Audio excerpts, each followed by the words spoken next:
Welcome to the A Train Sports Talk podcast. It is that one podcast that I always say is the number one podcast in the state of Kansas. A lot to get to, a little time to do it. So we're not going to prolong with a lot of preliminaries. We're going to get right into some of the headlines.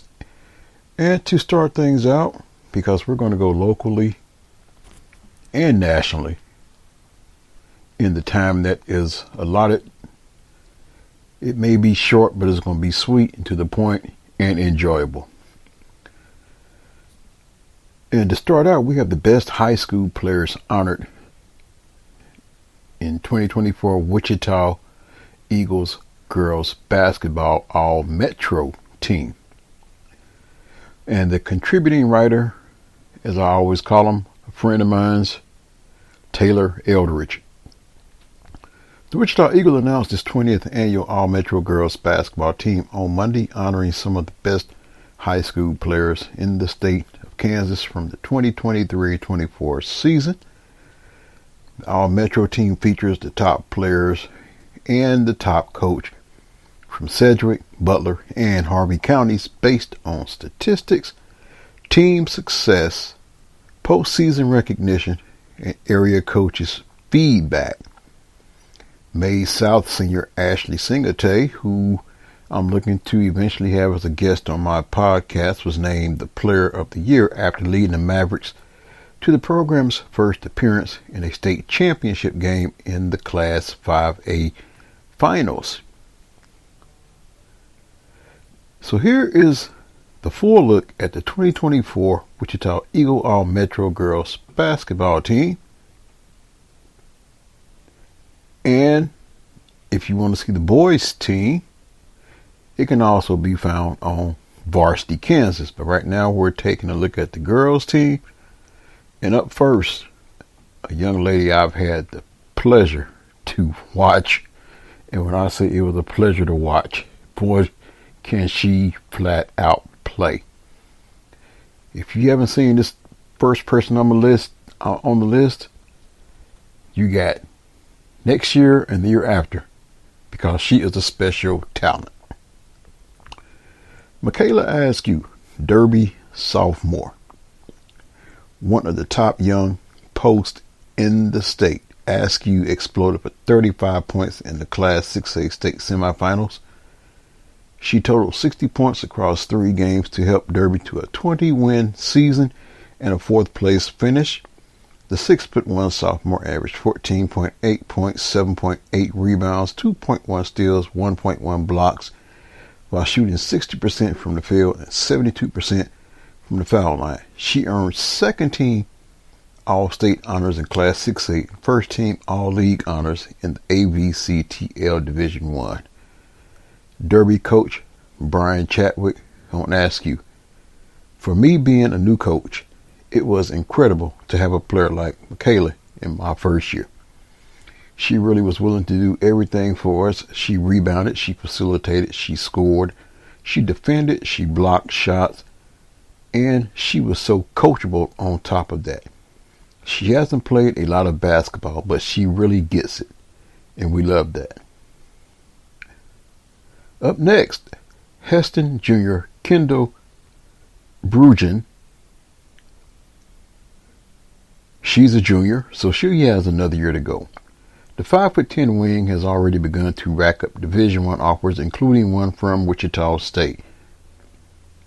It was easy to see why during her junior campaign, as Brugen averaged 22.2 points, 7.1 rebounds, 2.2 assists, and 3.3 steals, and led Heston all the way to the Class 3A state championship game. The sharpshooter made a total of 59 three-pointers this season on 38% accuracy. She was named a top 10 overall player in the state, on top of earning first team All-State honors in Class 3A, plus first team recognition in the Central Kansas League. Heston coach Matt Richardson had this to say: Kendall is just one heck of a hard worker. She shows up all 5 days of the week works her butt off and spends extra time in the gym shooting on her own. It's not like was new to anybody's scouting report, and she was still able to shoot 38% on threes. She doesn't just have 20-foot range, she can hit from 25, 26, 27 feet. And then she just did a tremendous job once we got to state. Her recognition when we got to that next stage was fabulous. She stepped up in the moment and was able to hit some shots and also create for others. She just did an outstanding job all season long. Independent freshman Zoe Buckner Franklin. Freshman, already attracting heavy interest from all three Division I schools in Kansas, Buckner Franklin showed why she is one of the top class of 2027 players in the state. In her debut season, the 5'7" point guard averaged 20.7 points, 5.3 rebounds, 4.5 assists, and 2.6 steals while shooting 59% from the field and leading Wichita Independent to the Class 2A state championship. She was named the first team All-State selection in 2A and honored as the MVP of the Central Plains League. Independent coach E.J. Garnes on Buckner Franklin. Zoe is just an all-out competitor. She wants to win at all costs, and she wants the ball in the big moments. She's just one of those special players who you know you can trust and rely on. She may not be having a great scoring game or defensive game, but when it comes down to winning time in the big moment, she's always ready to perform regardless of how she's been playing. She's just an extremely special talent. This next young lady, we met at a homegoing service to which I was actually requested to play at this service. And this young lady is the granddaughter of the lady that requested that I play, who just so happened to be my cousin's mother-in-law. So I guess you could say that would make us related. And I say that with a badge of honor. Samaya Ellis Heights Jr. In her first season playing in the City League, Ellis made a major impact to lead Heights to an undefeated league championship and trip to Class 6A state tournament. Playing on a team loaded with talent, the 5'8" point guard still managed to average 17.2 points, 3.7 rebounds, 2.1 assists during her junior season. She was named a top 15 overall player in Kansas, a second-team All-State pick in 6A, and first-team All-League player in the City League. Heights coach Kip Polium on Ellis. She could really score at all three levels, and that made a big difference for us. She wasn't just a player who could score in one or two different ways. She was a threat from all three levels. She's also one of those players who really works hard on her game in the off season and after practices. She just puts in the time to become as good of a player as she can be. Next up, Ashley Singate, May South senior, Butler County bound. After transferring from Eureka, get that little town, Eureka, Kansas, Singate blossomed in her first season of playing high-level high school basketball. She averaged 18.1 points, 4.3 rebounds, 4.4 assists, 3.7 steals this season for May South as the 5'8" guard helped lead the Mavericks to the program's first appearance in a state championship game. She led the Class 5A state tournament in scoring with 60 points in 3 games, including a victory over 7-time defending state champion St. Thomas Aquinas. The Butler Community College basketball signing was named a top 5 overall player in Kansas this season, player of the year in Class 5A, and MVP of the AVCTL Division 1. May South coach Ben Hamilton on Singate. Ashley was a phenomenal athlete and a phenomenal player for us. The biggest thing about her game was she helped make everyone on the court with her better. Her assist to turnover ratio was 6-1, which is the best I've ever heard of. As a coach, sometimes I just hope for a 2-1 ratio from my point guard. She was able to get everyone else involved while also being able to score the ball whenever we needed her. But she was so much more than just a scorer for us. She broke our single season assist and steals record, so it would have been pretty scary what she could have done here in 4 years. Brooke Walker, Andover senior, already proven as one of, if not the most talented player in Kansas. Walker played her senior season through several serious injuries, including a labrum tear that required surgery immediately following the season. The 5'8" senior signed to play for Utah. Oops, we done let one get away from the state of Kansas. Still managed to average 12.9 points, 3.5 rebounds, 4.3 assists, and 2.8 steals while hitting 39 three-pointers on 39% accuracy. She finished her career with 1,372 points, 410 rebounds, 287 assists, 352 steals, helping Andover win its first game at state since 1996 last season, and then a 24-1 season that ended with a third-place trophy this year. A 3-time All-Metro selection, Walker was named a top 10 overall player this season, a first-team All-State pick in Class 5A, and MVP of the AVCTL Division II. Andover coach Hannah Alexander on Walker. What Brooke accomplished over 4 years at Andover High is just unbelievable. I know we didn't finish where she wanted this year, but just how she handled herself this whole season, getting everybody's best game, everybody's best defender. She really did a tremendous job. Her stats were down, but that's because she was playing through injuries and we were a better overall team. And she's not the kind of player who cares about her individual stats. Those are the kind of players that you want to play with and you want on your team. And E.J. Garnes, independent coach.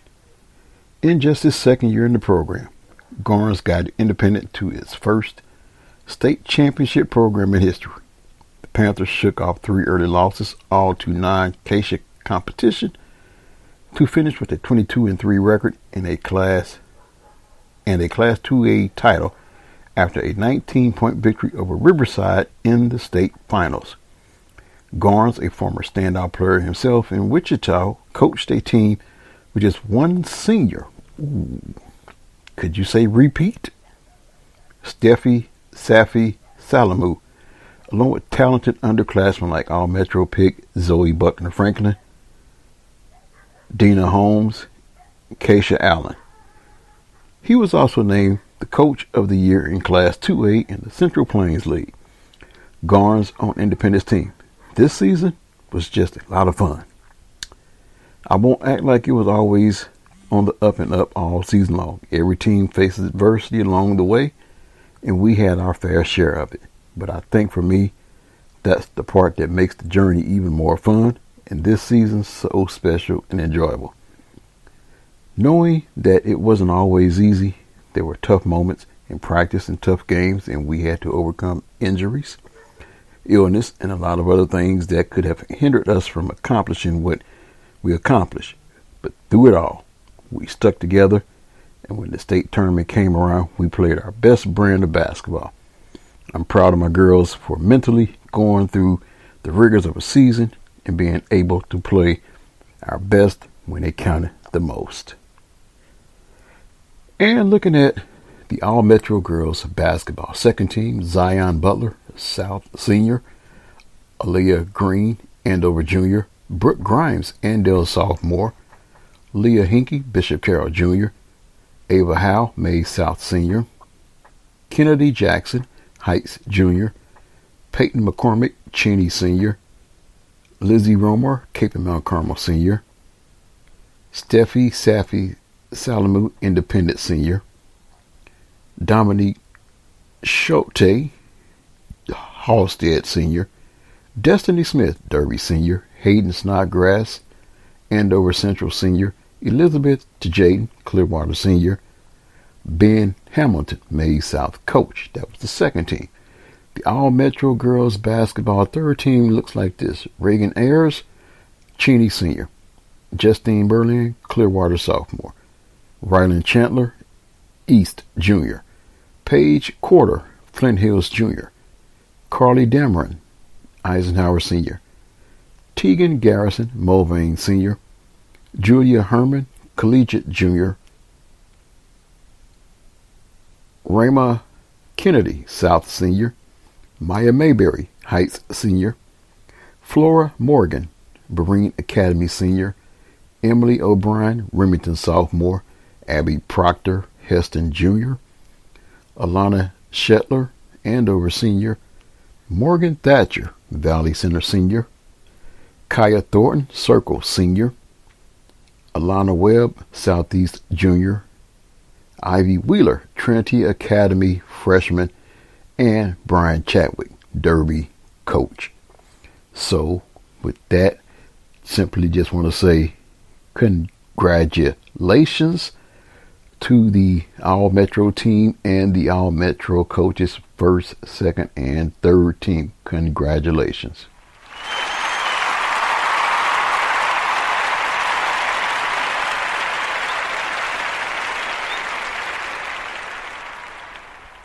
So what we're going to do right here, we are going to take a break. And when we come back, we will have some more as we take a look at the national scene. Right here on the A-Train Sports Talk Podcast, your host and conductor, Anthony Smith.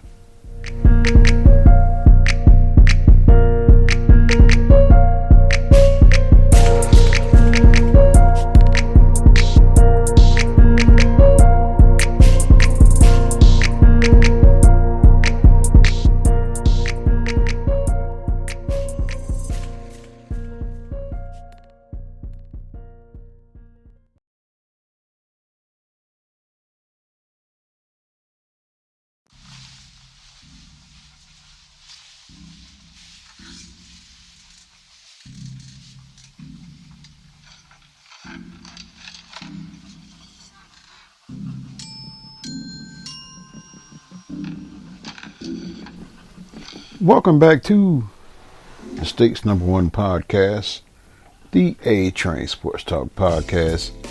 We're taking you on a national ride as we take a look now at the Final Four. Yeah, we're jumping around to the men's side. As first, NC State outs Duke for first Final Four trip since 1983. So when NC State added big man DJ Burns Jr. via the transfer portal 2 seasons ago, Coach Kevin Keatts knew it would change his career. He wouldn't learn the extent of that change until Sunday when Burns led the charge to send Keatts and the Wolfpack to the men's Final Four, the program's first trip there since it won the NCAA tournament in 1983.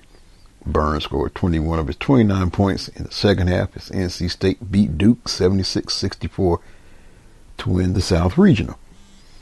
Burns had 8 of NC State's first 11 points, but picked up his second foul 10 minutes into the game and didn't score the rest of the first half.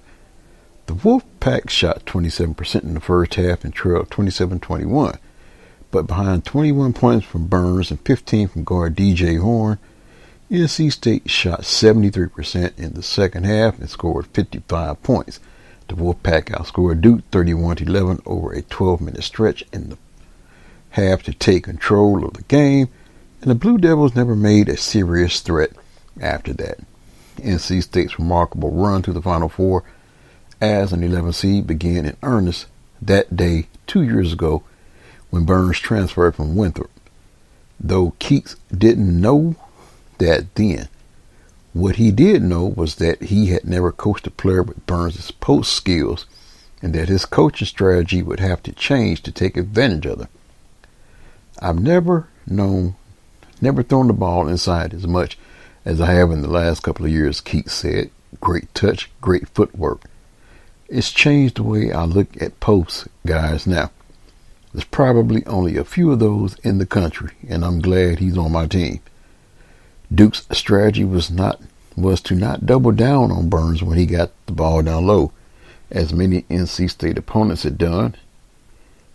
In the Sweet 16, Marquette consistently sent a second defender to Burns, and he took just 4 shots and scored 4 points.